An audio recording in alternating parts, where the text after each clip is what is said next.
वज़ीर दाखिला अमित शाह ने दफ्तर दाखिला में आला हुकाम के साथ मीटिंग अख्ताम हो गई है। मीटिंग में सेक्रेटरी दाखिला राजीव गाबा, रॉक के chief Anil Dasmana, special director IB और कौमी सलामती मुशीर अजीत डोवाल ने शिरकत की। मीटिंग में दाखिली सलामती जैसे उमूर पर तबादला ख्याल किया गया।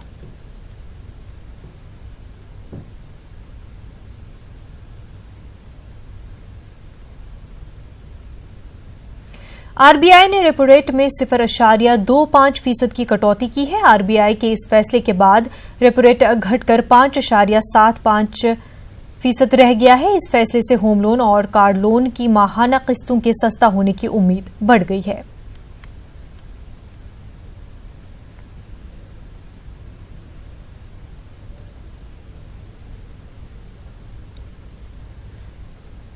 In October 2017, the Reserve Bank had proposed the setting up of a foreign exchange trading platform for retail participants that would provide customers with access to an electronic trading platform through an internet-based application on which they can purchase, sell foreign currency at market clearing prices. The trading platform has now been developed by the Clearing Corporation of India and is being tested by the users. The platform will be available to users for transactions from early August 2019. Operational guidelines for the platform will be issued by end of June 2019. It has been the endeavor of the Reserve Bank to increase retail participation in government security market. In addition to the scheduled commercial banks and primary dealers, it has been decided to also allow specified stock exchanges approved by SEBI to act as aggregators, facilitators to aggregate the bids of their stockbrokers and other retail participants and submit a single consolidated bid under the non-competitive segment of primary auctions of the state development loans. This measure will be implemented in consultation with the respective state governments. BJP leader Sakshi Maharaj ने Sitapur jail में उन्नाव की BJP MLA Kuldeep Singh Sengar से मुलाकात की। मुलाकात के बाद साक्षी महाराज ने कुलदीप को मकबूल लीडर बताया। वाज़ेह है कि कुलदीप इस्मत रेजी के इल्जाम में गुज़िश्ता कई माह से जेल में बंद हैं। बहुत ही यशस्वी लोकप्रिय विधायक कुलदीप सेंगर जी यहाँ काफ़ी समय से हैं। चुनाव के बाद उनका धन्यवाद करना उचित समझा तो मैं आया। विधायक जी से आप मिले, जेल में कोई प्रॉब्लम, कोई सिस्टम? नहीं, विधायक जी से केवल मिलने के लिए आए और कोई कारण नहीं है।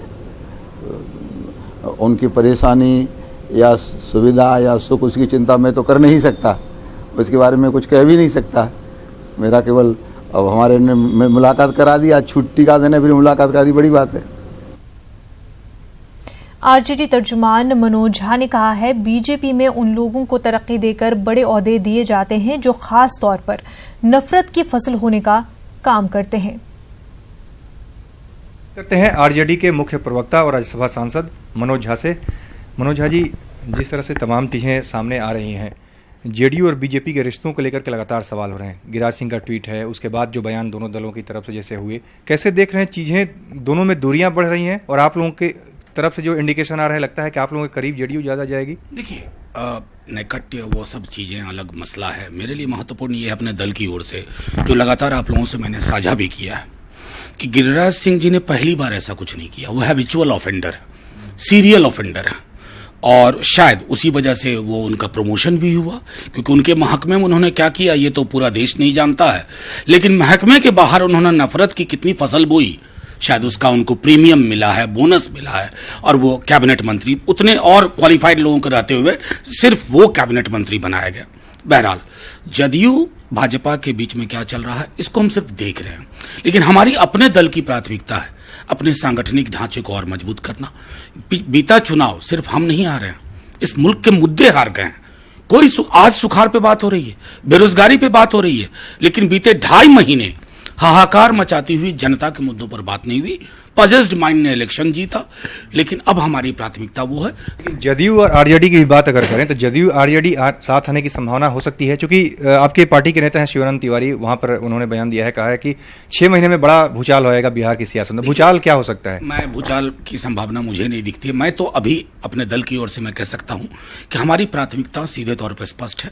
ब्लॉक, प्रखंड और पंचायत स्तर तक मुद्दों को फिर से ले जाना, चाहे बेरोजगारी हो, भागीदारी हो, हिस्सेदारी हो, महिलाओं का मसला हो, श्रमिकों के आवास का मसला हो, पानी का मसला एक बहुत महत्वपूर्ण निकल करके आ रहा।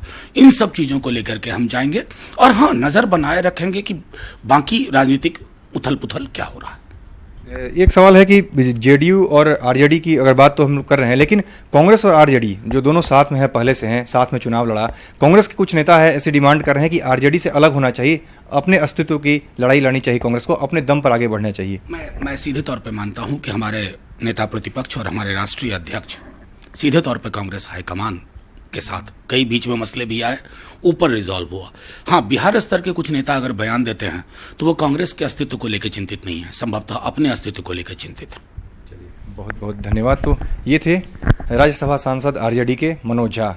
कैमरामैन जगदीश के साथ अमितेश, न्यूज 18 दिल्ली। बीजेपी की हलीफ जमात शिवसेना ने लोकसभा में डिप्टी स्पीकर के ओहदे का दावा किया है। उसके साथ ही शिवसेना का दावा है कि इस बार राम मंदिर जरूर तामीर होगा। शिवसेना के लीडर संजय राउत ने न्यूज 18 से बातचीत की। सांसद संजय राउत, उनसे हम बात करते हैं। सर, जिस तरह से डिप्टी स्पीकर पद को लेकर के सर आप क्लेम कर रहे हैं, सर क्या आधार है? क्लेम नहीं किया है या डिमांड नहीं की है, हमने इतना ही कहा कि नेचुरल क्लेम बनता है। नेचुरल क्लेम, नैसर्गिक अधिकार का अर्थ समझ लीजिए, क्योंकि अगर स्पीकर बीजेपी का तो बनेगा ही, बनना ही चाहिए, बड़ी सत्ताधारी पक्ष है। डिप्टी स्पीकर हमेशा अपोजिशन को देने की परंपरा रही है, लेकिन वो परंपरा को आप ना विधानसभा में पालन होता है ना संसद में पालन होता है। बहुत साल से मैं देख रहा हूँ, बड़ी पार्टी हमारी एनडीए में बीजेपी के बाद, तो मुझे लगता है कि हमारा पार्टी का क्लेम नेचुरल क्लेम बनता है। क्योंकि अगर आप कहेंगे विपक्ष को देना चाहिए, तो राज्यसभा में डिप्टी चेयरमैन का पद विपक्ष को नहीं दिया है, वो एनडीए के घटक दल को दिया है, तो यहाँ भी देना पड़ेगा, ऐसा लगता है मुझे। हाँ सर, इसी साथ साथ बात करें सर, शिव सैनिक जो है अब फिर से रामलला के दर्शन करने जाएंगे, उद्धव ठाकरे भी रामलला के दर्शन करने जाएंगे। हाँ, जा रहे हैं हम लोग, सब तैयारी चल रही है। हमने पहले भी घोषणा की थी, चुनाव से पहले जब हम गए थे तो हमने कहा था कि 2014 का चुनाव तो राम मंदिर के नाम पर हुआ, 2019 का भी हो रहा है। चुनाव के बाद हम फिर यहाँ आएंगे और याद दिलाएंगे सरकार को कि हम राम मंदिर नहीं भूल सकते। तो कब तक सर जब जाएंगे वहाँ पे? अभी अगले सप्ताह जाएंगे हम। सर, आखिरी सवाल जानना चाहूँगा, क्या उम्मीद है कि इस बार राम मंदिर बन जाएगा? इस बार ही बनेगा, तीसरा चुनाव नहीं आएगा। ठीक है, बहुत धन्यवाद। तो साफ तौर पर कहना है कि इस बार ही राम मंदिर बन जाएगा। कैप्टन नागेंद्र के साथ विनीत कुमार, न्यूज 18 दिल्ली।